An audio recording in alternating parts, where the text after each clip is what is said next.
మల్లేపల్లి రఘు గారు, మీరు ఒక విద్యార్థి నాయకుడిగా తిరుపతిలో ఎస్వి యూనివర్సిటీలో చాలా క్రియాశీలమైన పాత్ర పోషించారు. తర్వాత ఇక్కడ సెంట్రల్ యూనివర్సిటీలో ఒక పీడిఎఫ్ స్కాలర్గా కూడా ఉంటున్నారు. 2009లో బీఎస్పీ నుంచి శాసనసభకి పోటీ చేసినటువంటి సందర్భాలు కూడా ఉన్నాయి. సో స్వతంత్రం వచ్చి 50 సంవత్సరాలు పైన అయినప్పటికీ కూడా ఈరోజు దళిత బహుజనులు ఎందుకు ఒక రాజ్యాధికారం వైపు దాన్ని అధికారాన్ని చేజిక్కించుకునేటువంటి ఆ వైపు ఎందుకు వెళ్ళలేకపోతున్నారు? దానికి గల కారణాలు చెప్తారా? సార్, ఈ భారతదేశానికి స్వతంత్రం వచ్చి 67 సంవత్సరాలు అయినప్పటికీ ఈరోజు కూడా ఈ బహుజనులకి, ఈ ఎస్సీ ఎస్టీ బీసీలు అనే వాళ్ళకి ఈ భారతదేశంలో ఉన్నటువంటి సోషల్ అంటే సాంఘిక వ్యవస్థ మీద ఒక పట్టు లేదు వాళ్ళకి. అంటే వాట్ ఈజ్ సోషల్ మూమెంట్ అనేది వాళ్ళకి ఒక పట్టు లేదు. అసలు ఈ భారతదేశంలో ఎన్ని కులాలు ఉన్నాయి, ఈ కులాలు ఎవరు విభజించారు, వీటిని ఎవరు ఇంకా కూడా డివైడ్ చేస్తూ పోస్తున్నారని ఒక అవగాహన రాలేకపోతూ ఉంది. కాబట్టి వీళ్ళకి లిటరేచర్ మీద, ఈ దళిత బహుజన లిటరేచర్ మీద వాళ్ళకి సరైనటువంటి అవగాహన లేదు. ఈవెన్ ఐఏఎస్ ఐపీఎస్ అయినప్పటికీ కానీ వాళ్ళకి ఈ భారతదేశంలోని సాంఘిక వ్యవస్థ మీద కానీ ఈ లిటరేచర్ మీద కానీ ఎవరైతే మన మహానుభావులు ఉన్నారో, సావిత్రిబాయి, మహాత్మా జ్యోతిరావు పూలే, సావిత్రిబాయి పూలే, సాహు మహారాజ్, నారాయణ గురు, పెరియార్ రామస్వామి, కాన్షిరామ్, వాళ్ళ మూమెంట్ ఏంటి, వాళ్ళు అసలు దేని మీద దాడి చేశారు, దీని మీద, ఈ సాంఘిక వ్యవస్థ మీద దేని మీద దాడి చేశారని మనం క్షుణ్ణంగా తెలుసుకోవాల్సిన అవసరం ఉంది. అవి తెలుసుకోకుండా మనం ఒక మూమెంట్ని నడపలేం. అవి తెలుసుకోకుండా మూమెంట్ నడిపినట్టు ఏమవుతుందంటే మన స్వార్థం వచ్చేస్తుంది. స్వార్థం వచ్చేసి వాడు సోషల్ మూమెంట్ చేయాల్సింది పోయి వ్యక్తిగతమైన మూమెంట్ చేసుకుంటూ పోతుంటాడు. ఒకడు మాల సంఘం అంటాడు, ఒక మాదిక సంఘం అంటాడు, ఒక యాన సంఘం అంటాడు, ఒకటి సాగల సంఘం అంటాడు. ఈ కాదు మనకు కావాల్సింది, ఈ అన్ని కులాలని కన్సాలిడేటెడ్ చేసేటటువంటి మన తెలివి మనకు కావాలి. అటువంటి నాయకత్వం మనకు కావాలి. అటువంటి నాయకుడు ప్రజల్లోకి వెళ్ళి పనిచేయాలి. ఈరోజు వేసి రూమ్లో కూర్చొని ఈ సమాజం మారిపోతుంది, ఈ సమాజంలో మార్పు వచ్చేస్తుందంటే రాదు అది.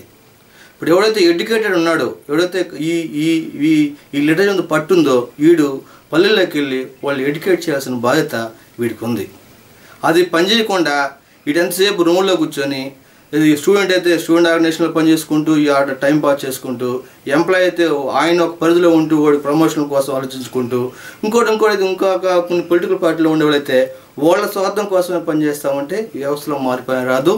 ఇప్పటికి కూడా వీళ్ళు అధికారాన్ని చేపట్టలేరు. అది వాస్తవమైన పని. అయితే మరి ఇంతకుముందు కాంశీరామ్ లాంటి మహానుభావులు ఇప్పుడు యూపీలో ప్రభుత్వాన్ని ఏర్పాటు చేసినటువంటి మనకు ఉదాహరణలు కూడా ఉన్నాయి. అటువంటి ఒక అజెండాని ఆంధ్రప్రదేశ్లో ఎందుకు విఫలమైంది అటువంటి ఒక అజెండా? సరే, ఇక్కడ మెయిన్గా ఏం జరుగుతుందంటే ఈ వ్యవస్థ కోసం పనిచేసేవాడు లేడు. ప్రతి ఒక్కడు ఏం ఆలోచిస్తున్నాడంటే నేను ఎమ్మెల్యే కావాలా, నేను కారు కొనుక్కోవాలా, నేను బిల్డింగ్ కొనాలా అని ఆలోచిస్తున్నాడు. కంటే నేను ఈ సమాజంలో ఇంతమంది లీడర్లను తయారు చేస్తాను, ఈ లీడర్షిప్ని తయారు చేస్తాను, ఒక ఎమ్మెల్యేని తయారు చేస్తాను, ఒక ముఖ్యమంత్రిని తయారు చేస్తాను, ఒక ప్రైమ్ మినిస్టర్ని తయారు చేస్తాను అనేటువంటి ఆలోచన చాలా తక్కువ మందికి ఉంది. సాక్రిఫైస్ చేసే లైఫ్ అని చాలా తక్కువ మందికి ఉంది. ఇప్పుడు నేనున్నాను, నేనేమో ఆలోచిస్తున్నాను, నేను ఎప్పుడు ఎమ్మెల్యేగా పోటీ చేయను, ఇంకా నా జీవితంలో నేను ఎంపీగా పోటీ చేయను, ఇటువంటి పోటీ చేయను, కానీ ప్రజలకి ఈ రాజకీయమైన అవగాహన కల్పిస్తాను, ఈ కులాల మీద అవగాహన కల్పిస్తాను. ఈ సమాజాన్ని ఎవడో వాడు స్వార్థం కోసం చిన్న చిన్న ముక్కలుగా విడగొట్టాడు, మనందరం కలిసి చేయాల్సిన పని ఎంత ఉందని నా వరకు నేను చెప్తున్నాను. ఆ విధంగా ప్రతి ఒక్కరు ఆలోచిస్తే ఈ సమాజం ఎంతో ముందుకు పోతుంది, మన రాజకీయ అధికారాన్ని ఈజీగా చేపట్టవచ్చు. అవి లేకుండా ఎంతసేపు నేను ఎమ్మెల్యే అయిపోవాలి, ఎంపీ అయిపోవాలి, లేకపోతే ఒక బెంచ్ కారు కొనాలి, లేకపోతే ఇంకో ఏదో చేసుకోవాలని ఇట్లా ఆలోచిస్తున్నాడే కానీ ఈ వ్యవస్థలో మార్పు కోసం పనిచేసేవాడు కనపడలేదు. చాలా తక్కువ మంది కనిపిస్తున్నారు. ఎప్పుడైతే మన ఆలోచనలో మార్పు వచ్చి పనిచేస్తామో మన ప్రజలను మనం స్వీకరిస్తారు. బ్రహ్మాండంగా ఆ నియోజకవర్గంలో ప్రజలు మన దగ్గరకు వస్తారు. అరే అన్న ఎందుకు ఏమీ ఆలోచించట్లేదు, మన కోసం పనిచేస్తానని వెనక ఫాలో అవుతారు. అట్లా కాకుండా నేను ఎమ్మెల్యే అయిపోవాలి, ఎంపీలో అంటే వాడు కూడా నీకు చాలా మంది ఆ విధంగా తయారవుతారు. కాబట్టి అట్లా లేకుండా అటువంటి ఆలోచన ఉన్న వాళ్ళు ఈ వ్యవస్థలో పనిచేస్తే మనం అధికారాన్ని ఈజీగా చేజిక్కించుకోవచ్చు. అయితే ఇప్పుడు ఆంధ్రప్రదేశ్ 2 రాష్ట్రాలుగా విడిపోయింది, తెలంగాణ సీమాంధ్రగా విడిపోయింది. ఇప్పుడు బహుజన రాజ్యాధికారం వైపు ఇప్పుడు విడిపోయిన రాష్ట్రాలలో ఎటువంటి అవకాశాలు ఉంటాయి? ఈ బహుజన రాజ్యాధికారం చేజిక్కించుకునే వైపు ఏమన్నా అవకాశాలు ఉంటాయనుకుంటున్నారా? ఉంటాయి. ఎందుకంటే చిన్న రాష్ట్రాల్లో మనం ఈజీగా ఆ అధికారాన్ని క్యాప్చర్ చేసుకోవచ్చు. ఎందుకంటే ఇంతకుముందు 294 అసెంబ్లీ కాన్స్టిట్యూన్స్ ఉన్నాయి. మన ఎమ్మెల్యే ఎవరు, మన సెక్రటరీ ఎక్కడ ఉంది, సెక్రటరీ ఆఫీస్ ఎక్కడ ఉంది, చీఫ్ మినిస్టర్ ఎక్కడ అనేది మనకు కొద్దిగా దూరం డిస్టెన్స్ మెయింటైన్ చేస్తూ ఉన్నాం. ఇప్పుడు అట్లా కాదు, మనకు దగ్గరలో రాజధాని వస్తుంది, మన ఎమ్మెల్యే అందరూ కానీ తక్కువ మంది ఉంటారు, ఈజీగా మనం వాళ్ళు యాక్సెస్ అవ్వచ్చు, చేయొచ్చు. కానీ అయినప్పటికీ కానీ వీళ్ళకి అవేర్నెస్ అనేది కంపల్సరీ కావాలి. ఇప్పుడు ఈ ఓటు అంటే ఏమవుతుందంటే ఈ ఓటు అంటే ఒక పండగ వాతావరణం నెలకొని ఉంది. ఇంతకుముందు పరిపాలించినటువంటి పాలకులు ఓటు అంటే అదొక మందుకు అమ్మేసేదో, బిర్యానీకి పెట్టేదో అట్లా తయారు చేశారు. మన ప్రజల్ని ఆ విధంగా తయారు చేశారు. కానీ అది కాదు వాస్తవంగా. అందుకోసం డాక్టర్ బిఆర్ అంబేద్కర్ మనకు ఓటు హక్కు కల్పించింది. వీళ్ళ యొక్క బాగు కోసం ఈ భారతదేశంలో సోషల్ ట్రాన్స్ఫర్మేషన్ జరగాలంటే త్రూ పొలిటికల్ పవర్ మాత్రం జరుగుతుంది అనే ఉద్దేశంతోనే ఈ ఓటు హక్కుని ప్రతి ఒక్కరికి ఇవ్వడం జరిగింది. సో ఆ ఓటు హక్కుని నీకు ఎవడైతే నీకు శత్రువు ఉన్నాడో ఆ శత్రువుకే వీళ్ళు ఓటు వేసేస్తున్నారు. అంటే వీడికి తెలియలే ఓటు వీళ్ళు తెలియట్లా. అంటే శత్రువునే ఓట్లు వేసుకొని ఓడే మోస్తూ ఈరోజు ప్రజలు లేకపోతా ఉన్నాడు. అంత అవేర్నెస్ ప్రజలకు లేదు. ఇప్పటికైనా ఈ చదువుకున్న వాళ్ళు ఇప్పటికైనా మేలుకొని ఏఐఎస్ ఐపీఎస్ అయితే ఇంటలెక్చువల్స్ ఇప్పటికైనా మేలుకొని ప్రజల్లో పనిచేయాలి. మనం ఏదైతే అనుకుంటామో రూమ్లో కూర్చొని అది ప్రజలకు చెప్పాలి. చెప్పకుండా వాడికి తెలియదు. వాడికి ఏం తెలుస్తుంది? వాడు ఓటు అంటే 1000 రూపాయలు బిర్యానీ అనుకుంటాడు. అది కాదు. ఈరోజు సోనియా గాంధీ అనుకోండి, ఎవరో ఫారిన్ కంట్రీ అంటున్నారు. అంత పవర్ ఎట్లా వచ్చింది ఆమెకి? She's not IAS, she's not IPS. Vote ద్వారా వచ్చింది. ఆ ఓటు అనేది మన ఓటు విలువ అనేది ప్రతి వ్యక్తికి, ప్రతి కుటుంబానికి, ప్రతి గ్రామానికి తెలిసిన బాధ్యత మన మీద ఉంది. అట్లా మన ప్రతి ఒక్కళ్ళు ఫీల్ అయితే మాత్రమే మన ఈ సమాజంలో మార్పు తీసుకురాగలుగుతాం. కానీ ఇంక వేరే విధంగా సమస్య లేదు. నువ్వు లేదు కోట్లు సంపాదన చేస్తే నేనేదో కోట్లు సంపాదన సమాజం మారిపోదు, నేనేదో బెంచ్ కారుకుంటే సమాజం మారిపోదు. కానీ ప్రజల్లో అవేర్నెస్ తెప్పించినట్లు ఖచ్చితంగా ఈ సమాజం మనం కాకపోయినా మన తరానికైనా మనం అందించగలుగుతాం. ఒక మంచి రాజకీయాన్ని అది అందించగలుగుతాం. ఇప్పుడు రాజకీయం అంటే కొంతమంది ఏమనుకుంటారంటే welfare of leaders, welfare of party అనుకుంటున్నారు. కాదు, రాజకీయం అంటే welfare of people, welfare of society. అంతేగాని వెల్ఫేర్ ఆఫ్ పొలిటీషియన్స్ కాదు, వెల్ఫేర్ ఆఫ్ పార్టీస్ కాదు, పీపుల్. కానీ ఇప్పుడున్నటువంటి పార్టీలన్నీ కానీ రాజకీయం అంటే welfare of politicians, welfare of parties, welfare of themselves only, not people. కాబట్టి ఈ రాజకీయం అంటే కూడా మన వాళ్ళకి అవగాహన కల్పించిన అవసరం మన మీద ఉంది.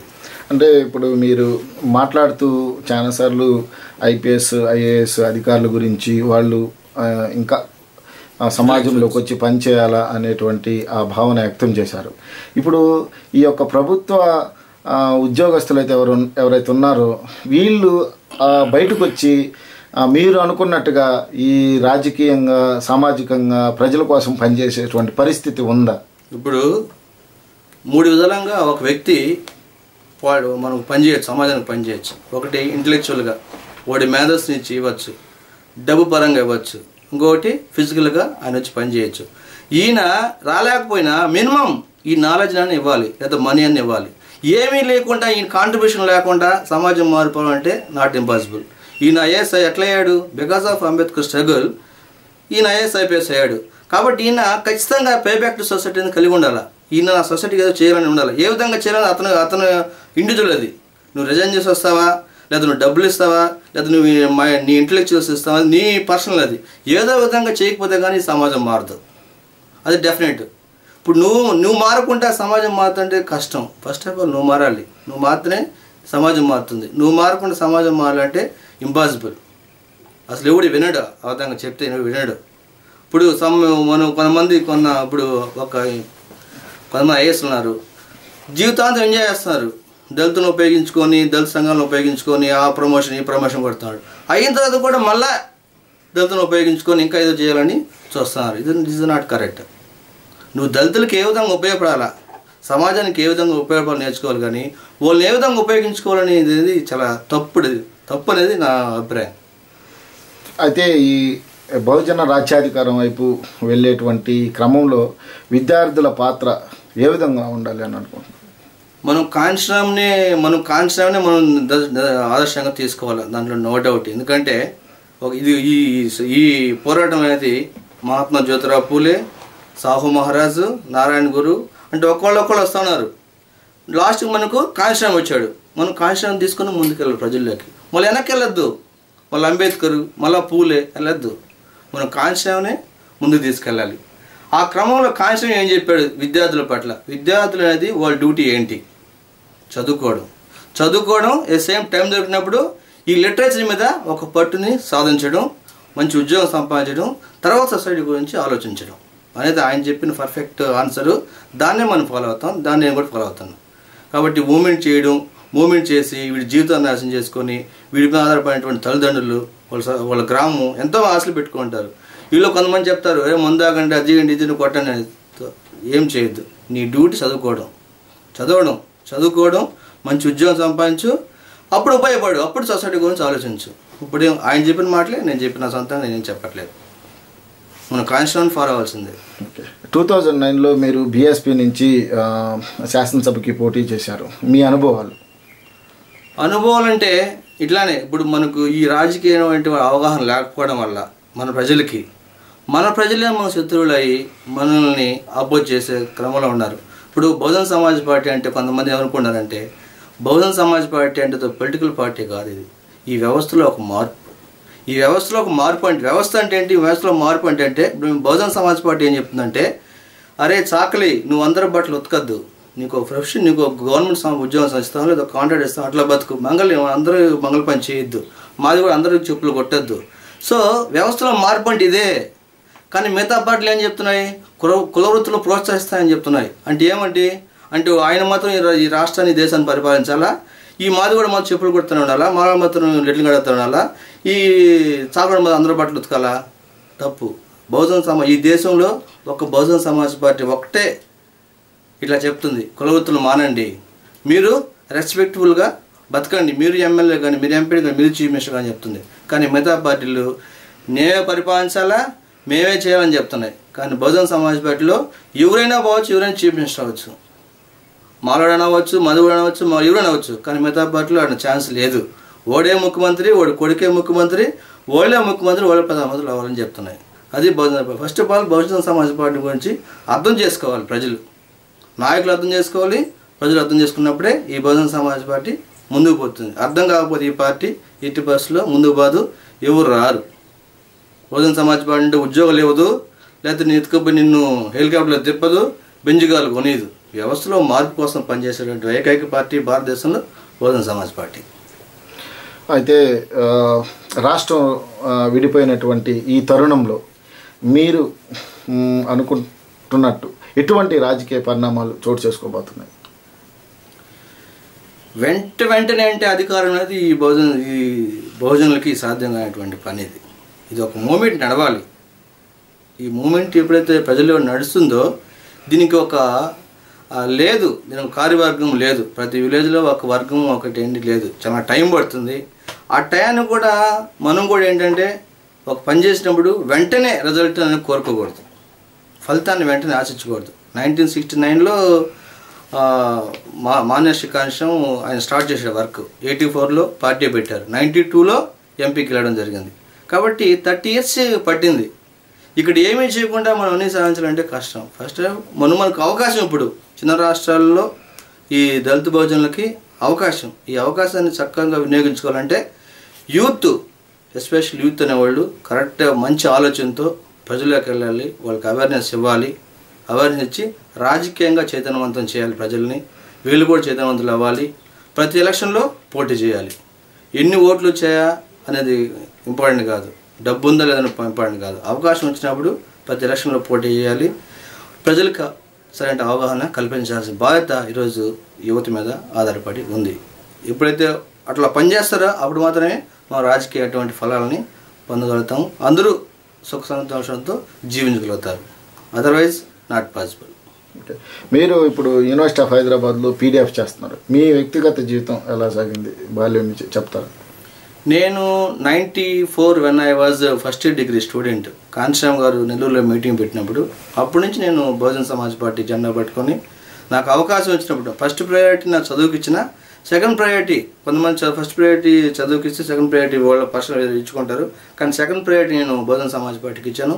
అప్పటి నుంచి ఇప్పటి వరకు కూడా ఎన్ని ఒడిదుడుకులు ఎంతమంది నన్ను ఆకర్షించినా కానీ బహుజన సమాజ్ పార్టీని జెండా పెట్టుకొని తిరుగుతున్నాను. బహుజన సమాజ్ పార్టీ గురించి నేను మాట్లాడతాను, వేరే పార్టీ గురించి నేను మాట్లాడను. ఆ విధంగా నేను పనిచేస్తాను. ఇప్పుడు కూడా నేను బహుజన సమాజ్ పార్టీ వైపు ఉన్నాను. పార్టీ విమర్శించుకుంటా, పార్టీ ఏం చెప్తే అది చేయడానికి నా పరిధిలో నేనేం చేయగలుగుతాను పార్టీకి. ఈరోజు నేను సంపాదిస్తున్నాను, నేను ఈరోజు పార్టీకి నేను పనిచేయలేను, డబ్బులు ఇవ్వగలుగుతాను. అట్లా నేను డిసైడ్ అయ్యాను. ఆ విధంగా నేను జీవితంలో ఫుల్ టైం అంటే నా ఉద్యోగాలు అన్నీ వదులుకొని ఫుల్ టైంగా నేను బహుజన సమాజ్ పార్టీకి పనిచేస్తాను. ఇప్పుడు నేను ఫుల్ టైం పనిచేయలేను కాబట్టి నేను ఆర్థికంగా ఎంతో కొంత సహాయం చేయగలుగుతాను పార్టీకి నా పర్సనల్గా. ఓకే. అయితే మీరు దగ్గరుండి అంటే హైదరాబాద్లో ఉన్నారు, తెలంగాణ ఉద్యమాన్ని కూడా దగ్గరుండి చూసినటువంటి అనుభవం. సో ఇప్పుడు తెలంగాణ ఉద్యమంలో ఓయూ విద్యార్థులు ఎంతో క్రియాశీలకంగా వ్యవహరించి ఈరోజు రాష్ట్రాన్ని సాధించుకున్నటువంటి ఒక పరిస్థితి. సో ఈ రోజులు విద్యార్థుల భవిష్యత్తు ఎలా ఉండబోతుంది? ఈ తెలంగాణ మూమెంట్లో ఈ ఎస్సీ ఎస్టీ బీసీలకి ఒరిగింది ఏం లేదు, కానీ మూమెంట్ చేసినచ్చు. వాళ్ళకి సరైన రాజకీయ పరిపక్వత లేకపోవడం వల్ల ఈ మూమెంట్ చేశారు. మూమెంట్ బ్రహ్మాండంగా చేశారు, కానీ వాళ్ళ రాజకీయ పరిపక్వత లేదు. ఇప్పుడు వాళ్ళు సీట్లు ఇచ్చే పరిస్థితులు ఉన్నారా? విద్యార్థులు ఎవరైతే పోరాటం చేశారో ఈ తెలంగాణలో వాళ్ళు సీట్లు ఇచ్చే పరిస్థితులు ఉన్నారా? సీట్లు గెలిచే పరిస్థితులు ఉన్నారా? ఏమీ లేరు. ఈరోజు జీరో అయిపోయారు కదా. ఇప్పుడు ఎవరు గెయిన్ అయ్యారు? ఈ రాష్ట్రం ఇప్పుడు మూమెంట్ ఎట్లా వచ్చింది? తెలంగాణ మూమెంట్ ఈ రాష్ట్రాన్ని ఒక వర్గం 2 వర్గాలు పరిపాలిస్తున్నాయి, మా వర్గం పనిచేయలేదంటే మూమెంట్గా ఈ మూమెంట్ నడిచింది. మళ్ళీ వాళ్ళే క్యాప్చర్ చేశారు. నీకేమైంది? నువ్వు కబ్జా చేయలేవు, కబ్జా చేయలేవు, కబ్జా చేసి లాక్కోలేవు. ఏమి నీ పాత్ర, నీవు ఆడిన పాత్ర, నీ ఇప్పుడు కూడా నీది ఆడిన పాత్రే ఉండదు. కాబట్టి ఇదంతా రాజకీయమైనటువంటి లోపం. నీకు రాజకీయం అంటే చైతన్యం లేకపోవడం వల్లే ఇదంతా జరుగుతూ ఉంది. ప్రజల్లోకి వెళ్ళి మేము చర్చాం మాకు ఓట్లని అడిగే పరిస్థితులకు ఉందా? ఎవరికి లేదు. ఒక పార్టీ లేదు కదా. కాబట్టి పార్టీ లేదు, ఏం లేదు, పనిచేస్తారు. పొలాల్లో ఏ విధంగా అయితే పనిచేస్తారో అట్లా పనిచేస్తారు వీళ్ళంతే. కాబట్టి గెయిన్ చేసినంత ఓడి పైన ఉన్నవాడు ఓడి గెయిన్ చేసుకున్నాడు. ఓడి రాష్ట్రం పరిపాలిస్తాడు, ఓడి వీళ్ళకి ఉద్యోగాలు ఇస్తాడు, భూమి ఇస్తాడని కళ్ళగా అంటారు. జరగని పని. అధికారం నీ చేతిలోకి వచ్చే తప్ప నీకు భూమి రాదు, నీకు ఉద్యోగం రాదు. కానీ వాడు చెప్తా ఉంటాడు నీకు అది ఇస్తాం, ఇది ఇస్తాం. ఇది 67 సంవత్సరాల నుంచి చెప్తా ఉన్నారు కాంగ్రెస్లు కానీ రెమన్యూ పార్టీలు కానీ చెప్తా ఉన్నారు. కానీ నీకేం ఒరిగింది ఏం ఉండదు, నీకేం ఒరగదు. అది ఎప్పుడు నీకు పౌరస్ తప్ప ఏం రాదు. అయితే రఘుగారు ఇప్పటిదాకా మీరు కులవృత్తులు పోవాలని చెప్పారు కదా. సో కులవృత్తులు లేకుండా ఒక నిరుపేద దళిత కుటుంబం ఎట్లా జీవనం సాగిస్తుంది? వాళ్ళకు కూడా ఎలా, అంటే మీ అభిప్రాయం ఏంటి? ఇప్పుడు మాయావతి గారు ఉత్తరప్రదేశ్లో చీఫ్ మినిస్టర్ అయిన వెంటనే ఎవడైతే ఈ వృత్తుల్లో పనిచేస్తున్నారో, ఎవడైతే చాకల వృత్తులతో ఇట్లా పాక్ పని చేస్తున్నారో వాళ్ళందరినీ పర్మనెంట్ చేసేసింది. వాళ్ళ జీతం 5,000 3,000 జీతం 25,000 జీతం పెంచింది. వాళ్ళ పిల్లలకి ఫ్రీ ఎడ్యుకేషన్ ఇచ్చేసింది. అంటే ఆటోమేటిక్గా లెవెల్ ఆఫ్ డిగ్నిటీ పెరిగిపోయింది. ఆటోమేటిక్గా ఆ జాబ్కి నాట్ ఓన్లీ ఎస్సీస్, నాట్ ఓన్లీ బీసీస్, ప్రతి ఒక్కళ్ళు ఆ జాబ్కి పోటీ పడుతున్నారు. సో లెవెల్ ఆఫ్ డిగ్నిటీని మనం చేయాల్సిన అవసరం ఉంది, మనం చేసే వృత్తిని. అలా కాకుండా నువ్వు ప్రోత్సాహం చాకరీ బండ్లు వెయ్యి కట్టించి చెరువులో పెట్టేస్తే, ఈ మధ్య ఒక నాయకుడు చెప్పినాడు బహిరంగ సభలో బీసీ మీటింగ్లో, మేము కులవృత్తులను ప్రోత్సహిస్తాం. అంటే ఏంటి? నీ కొడుకు ఈ రాష్ట్రాన్ని పరిపాలించాలా? మేము నీ చెప్పులు కొట్టాలా? ఇది కాదు రాజకీయం అంటే, ఇది కాదు మార్పు అంటే దేశంలో. అటువంటి మార్పుని మేము తీసుకురావాలా. ఆల్టర్నేట్ చూస్తాం, నీకు ఉద్యోగం ఇస్తాం, నీకు 10 ఎకరాల పొలం ఇస్తాం, నీకు ఫ్రీగా వాటర్ వేపిస్తాం, నీకు ఆల్టర్నేట్ చూపిస్తాం. ఆల్టర్నేట్ చూపించుకుంటా నీకు వచ్చేసి బయట వచ్చేసి అని చెప్పం. నీకు రెస్పెక్టబుల్ జాబ్ చూపిస్తాం నీ సొసైటీలో, నీకు గౌరవించే జాబ్ చూపిస్తాం నీకు ఈ సొసైటీలో. అటువంటి జాబ్ మేము ఇప్పిస్తాం కాబట్టి మేము కులవృత్తులని మేము ప్రోత్సహించలేదు. ఇంకా కులవృత్తులు ఏంటండి, టెక్నాలజీ మారిపోతుంది, హైటెక్ సిటీ అన్నారు. అయితే అది బిఎస్పి మన యూపీలో ముఖ్యమంత్రి కాబట్టి కుదిరింది. ఏపీలో కూడా అది మేము కూడా కోరుకుంటున్నాం, కులవృత్తులు నాశనం కావాలి, కులాలు నాశనం కావాలి, బహుజనులు దళితులు రాజ్యాధికారం చేజించుకోవాలని దానివైపు మేము కూడా కొద్ది గొప్ప భాగస్వాములు అవుతున్నాం. కానీ ఏపీలో అది ఎంతవరకు మనము అంటే ముందుకు వెళ్ళగలం కంప్లీట్గా అన్ని మాదిగా బీసీ అప్పర్ కాస్టులు అందరినీ కలుపుకొని కాన్సెప్ట్ ఆఫ్ పాలిటిక్స్ ఎట్లా ఇక్కడ ఒకటి ఉంది సార్. ఇక్కడ ఏంటంటే చెప్పాను కదా, రాజకీయ అవగాహన లేదు. ఈ ఇండియాలో సోషల్ సిస్టమ్ ఎట్లా ఉంటుందంటే ఇట్లా ఉంటుంది. బ్రాహ్మణ, క్షత్రియ, వైశ్య, ఓసీ, బీసీ, ఎస్సీ, ఎస్టీ ఇట్లా ఉంటుంది ఇండియాలో సోషల్ సిస్టమ్. సో ఈ వ్యవస్థలో మార్పు ఎవరు కోరుకుంటాడండి? ఈ ఎస్సీ అని కోరుకుంటాడు, ఎస్టీ కోరుకుంటాడు. ఎందుకు కోరుకుంటాడు? అందరికన్నా కింద ఉంటాడు వీడు. అందరిని ఇన్సల్ట్ చేస్తూ ఉంటారు. నువ్వు ఎస్టీ, నువ్వు మా ఎస్సీ అని ఇన్సల్ట్ చేస్తుంటారు. కాబట్టి ఆ వ్యవస్థలో మార్పు వీళ్ళిద్దరు కోరుకుంటారు. సో వీళ్ళిద్దరు కలిసి ఈ వ్యవస్థలో మార్పు తీసుకురావాలని బీసీ చెప్పామనుకో, ఇది వింటాడా బీసీ అనేవాడు? ఎందుకు విన్నాడు? ఆల్రెడీ వీడి కింద ఇద్దరు ఉన్నారు, వీడు గౌరవం పొందుతున్నాడు ఇద్దరు వల్ల. కాబట్టి వీడు వ్యవస్థలో మార్పు తీసుకురాడు. సో వీడు ఓకే అన్న ఎస్సీ ఎస్టీ బీసీలు కలిసిన వీడు ఓకే అంటాడా? ఓసీ అనేవాడు ఓకే అంటాడా? ఈ ఓసీ అని అతను ఓకే అన్నాడు. కాబట్టి ఈ వ్యవస్థలో మార్పు ఎవరు కోరుకుంటున్నారు? ఈ కింద ఉన్నటువంటి వర్గాలు కోరుకుంటున్నాయి. ఈ వ్యవస్థలో మార్పు కింద ఉన్నటువంటి వర్గాలు కోరుకుంటున్నాయి.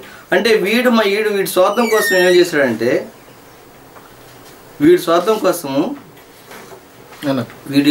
కోసము ఈ సమాజాన్ని చిన్న ముక్కలుగా తరగతులుగా విడగొట్టేశాడు. అంటే వీడికి వీళ్ళందరూ సేవక వర్గంగానే ఇటు చూస్తున్నాడు. వీళ్ళంతా 85% పీపుల్ అంతా ఇటు సేవక వర్గంగా చూస్తున్నాడు. కాబట్టి వీళ్ళందరూ మనం కన్సాలిడేట్ చేయాలి. ఇంకా కూడా ఈ సమాజాన్ని చిన్న ముక్కలుగా కొంత మూమెంట్ చేస్తాం. ఈ సమాజంలో రకరకాల మూమెంట్లు, క్లాసిఫికేషన్స్ అవన్నీ చేయొద్దు. మీకు అది రాజకీయ అపరిపక్వతది. మనం తెలివైన మంత్రులు ఏమిటంటే అందరినీ కలుపుకొని ఒరే ఈ సేవక వర్గం ఎస్సీ ఎస్టీ బీసీలు అంతా మీరంతా ఒకటే, మీరందరూ ఒకటి కాకపోవడం వల్ల మీరు లాస్ అయిపోయారు. కాబట్టి ఒకటి అవ్వండి, ఈ దేశాన్ని రాష్ట్రాన్ని పరిపాలించండి, సమసమాజం నిర్మించండి అని బహుజన సమాజ్ పార్టీ చెప్తోంది. ఎప్పటికీ అదే చెప్తూ ఉంటుంది బహుజన సమాజ్ పార్టీ. మీకు ఉద్యోగాలు లేదు, బెంజుగాలు కొనేది, ఓట్లకి డబ్బు లేదు. ఈ వ్యవస్థలో మార్పు కోసం పనిచేసే ఏకైక పార్టీ బహుజన సమాజ్ పార్టీ. అయితే ఉత్తరప్రదేశ్ లాగా మన దగ్గర కూడా బీసీలు కూడా ఎడ్యుకేట్ కావాలి. కానీ లక్ష్మీపేట లాంటి పల్లెలలో దళితుల్ని బీసీలు చంపేస్తారు సార్. ఇక్కడ ఒక మెయిన్ ఇంపార్టెంట్ సార్ ఇది. ఈరోజు దళితులు ఎంత చైతన్యవంతులు కావడానికి కారణం ఎవరంటే Mahatma Jyotirao Phule, Sahu Maharaj, Narayana Guru, Periyar Ramaswamy, Savitribai Phule. These are all belongs to BC community. Because of BC people struggle SC వాళ్ళు ఈరోజు చైతన్యవంతులేరు ఈ భారతదేశంలో. ఈరోజు ప్రైమ్ మినిస్టర్, ఈరోజు మాయావతి ప్రైమ్ మినిస్టర్, ఒక దళిత స్త్రీ ప్రైమ్ మినిస్టర్ అనే రేస్లో ఉంది. ఇంకేమైనా ఉన్నారా? ఒక బ్రాహ్మిన్స్ తప్ప వేరే కమ్యూనిటీ ప్రైమ్ మినిస్టర్ అనే రేసులు లేరు. ఈవెన్ రాజశేఖర్ రెడ్డి లేడు, చంద్రబాబు నాయుడు లేరు, ఇంకొకరు లేరు. కానీ ఒక దళిత స్త్రీ ఈరోజు ప్రైమ్ మినిస్టర్ రేస్లో ఉంది బికాస్ ఆఫ్ వీళ్ళ మహాపురుషుల యొక్క మూమెంట్ వల్ల. కాబట్టి బీసీలు మన కోసం పనిచేశారు. ఎస్సీలు ఇప్పుడు బీసీల కోసం పనిచేయాల్సిన అవసరం ఉంది. ఈ బీసీలకి ఏం తెలియదు. కాబట్టి ఎస్సీలు ఎంతో ఎడ్యుకేట్ అయ్యారు బికాస్ ఆఫ్ బీసీ వాళ్ళ యొక్క మహాపురుషుల యొక్క మూమెంట్. వీళ్ళంతా బీసీలే. మీరు ఎవరైనా చూడండి, అందరూ బీసీలే. వీళ్ళందరూ ఎస్సీల కోసం పనిచేశారు. ఎస్సీలు బాగా ఎడ్యుకేటెడ్, ఉద్యోగాలు సంపాదించారు, రాజకీయంగా చైతన్యవంతులయ్యారు. కాబట్టి ఇప్పుడు ఎస్సీలు బీసీల కోసం పనిచేయాల్సిన అవసరం ఎంతైనా ఉంది. బీసీ మిత్రులు మనకు సోదరులు, వాళ్ళకి తెలియజేసిన బాధ్యత మన మీద ఉంది.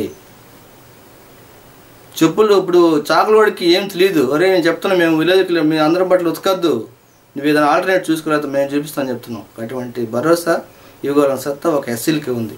ఈ వ్యవస్థలో మార్పు తీసుకోవాలని సత్తా అనేది ఒక ఎస్సీలకే ఉంది.